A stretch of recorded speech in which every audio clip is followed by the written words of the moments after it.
গত 15ই মে আমার বিবাহবার্ষিকী ছিল, তো সেই উপলক্ষে আমরা একটা কেক অর্ডার করেছিলাম।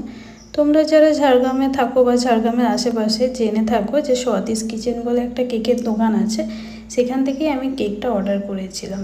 এবার আসি মূল ঘটনাতে। সাধারণত আমি কেকটা অনলাইনে অর্ডার করি না, আমি সবসময় ওটা দোকান থেকেই পারচেস করি, বাট কিছু কারণের জন্য আমি অনলাইনে অর্ডার করেছিলাম। প্রথমে যে কেকটা তোমাদের দেখালাম ওটা কিন্তু আমি একদমই অর্ডার করিনি। অর্ডার করেছিলাম স্ক্রিনে যে তোমরা কেকটা দেখতে পাচ্ছ সেটা, বাট তারা আমাকে ওই কেকটা পাঠিয়েছিল। তো যাই হোক, ওদের সাথে কথা বললাম, তারা বললো যে একসাথে দুটো অর্ডার এসেছিলো তো ভুল বোঝাবুঝি, তো সেই কারণে এটা হয়ে গেছে। ঠিক আছে, সেটাও না হয় মেনে নিলাম। এরপরে তারা এক্সচেঞ্জ করে কি পাঠিয়েছে তোমরাই দেখো। আমি অর্ডার করেছিলাম কি আর কি এসছে, একদমই কোনো মিল নেই।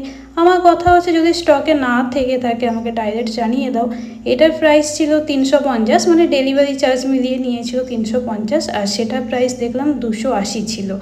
তারপরে দাঁড়াও, এইখানে সব থেকে বড় ব্যাপার হচ্ছে প্রজাপতিগুলোর তো কোনো মিল নেই, আর এই প্রজাপতিগুলো দেখছো কতটা দুর্বল।